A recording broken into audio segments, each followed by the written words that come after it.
বছরের শিশু ধর্ষণ এবং হত্যার অভিযোগ এসেছে। সেই অভিযোগটার কারণে আমাদের নড়াইল অনেক ক্ষোভে ফেটে পড়েছে। বিষয়টা অত্যন্ত দুঃখজনক, লজ্জাজনক, পাশাপাশি আমাদের জন্য এটা সতর্কতামূলক যে সমাজটা আসলে আমরা কোন দিকে নিয়ে যাচ্ছি। বাস্তবিক ক্ষেত্রে আমরা যে প্রতিবাদগুলো দেখছি, এখানে প্রশাসনকে দোষারোপ করা হচ্ছে, তার সর্বস্ব শাস্তি নিশ্চিত করা লাগবে ইত্যাদি ইত্যাদি, যেগুলো সবগুলোই যৌক্তিক। কিন্তু এর সমাধানও আমাদেরকেই খুঁজতে হবে। এরকমের একটা কথা আছে যে যেখানে সমস্যা যেখানে তার ভিতরেই সমাধান লুকিয়ে থাকে। আমাদেরকে একটু চৌকসভাবে যদি চিন্তা করি তাহলে আমরা আমাদের সমাজটাকে আরও বেশি সুন্দর করতে পারবো। বইয়ের পাতায় অথবা বাস্তবের বাহিরে কল্পনা জগতে অনেক মধুর কথা আছে, কিন্তু বাস্তবটা আসলেই বাস্তব।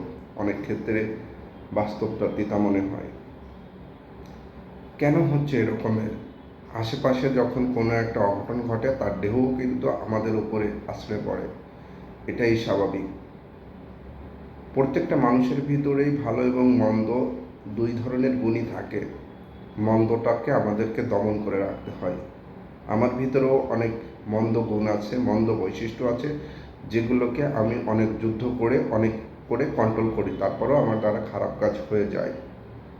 এই যে মানুষটা ধর্ষণ করেছেন, তিনার ভিতরেও ভালো গুণও আছেন, মন্দ গুণও আছেন, কিন্তু তিনি এই খারাপ গুণটাকে কন্ট্রোল করতে পারেন নাই।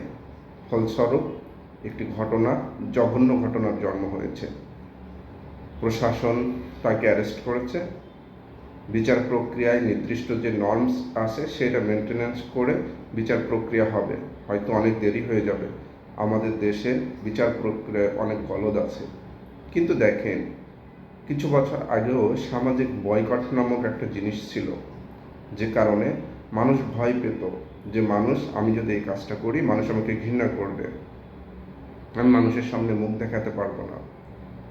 অপরাধ অনেকটা কন্ট্রোলে থাকতো।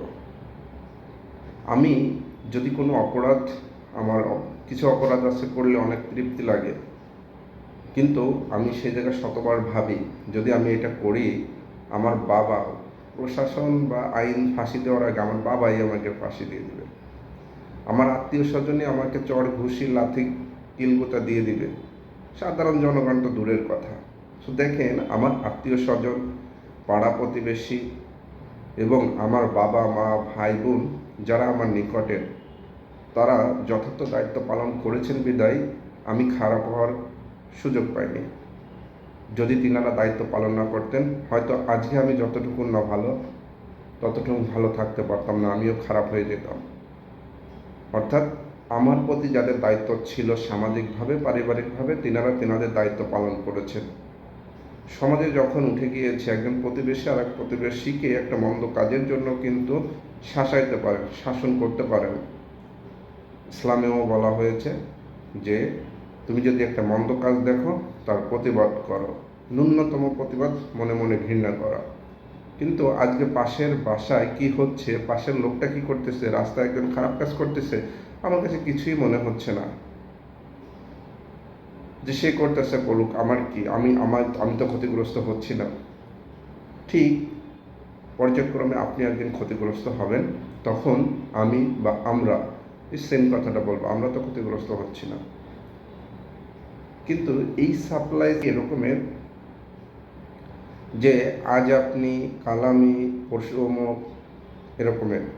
তো সামাজিক ইউনিটি বা সামাজিক সিস্টেম যেটা আছে সেটাকে অবশ্যই ফলো করতে হবে।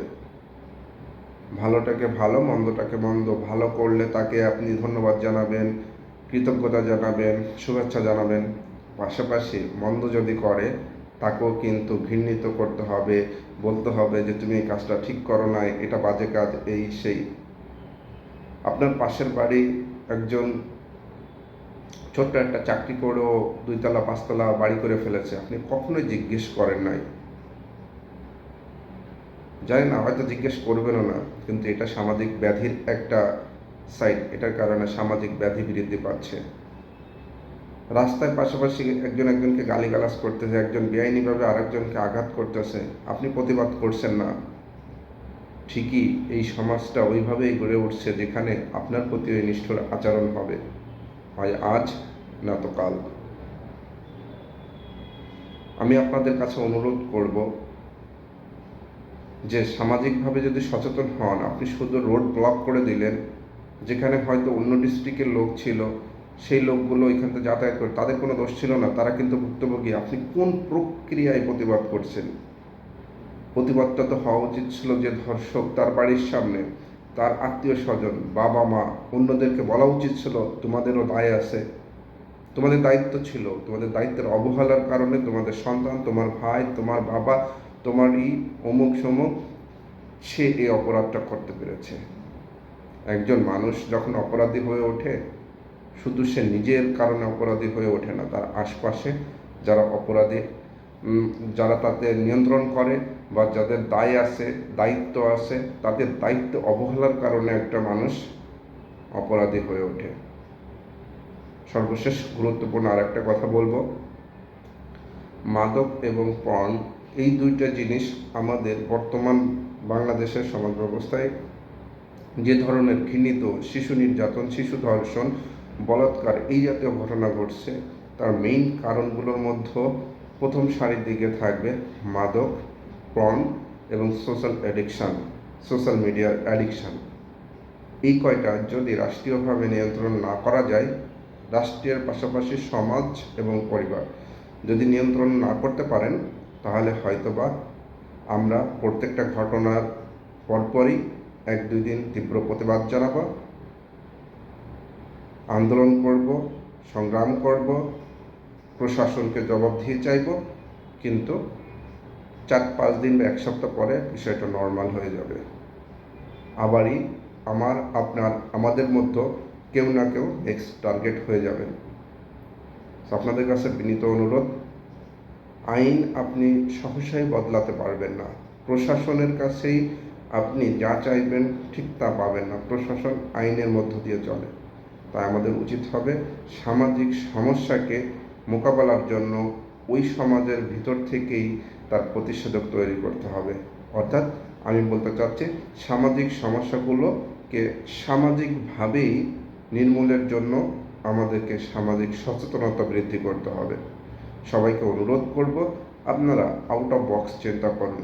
বাংলাদেশের অর্থনীতি, রাজনীতি এবং সামাজিক সব মিলিয়ে আর্থসামাজিক প্রেক্ষাপট বিশ্লেষণ করে আপনার প্রতিবাদের ধরন এবং আপনার প্রতিষেধক অনুসন্ধানের উপায় খুঁজুন।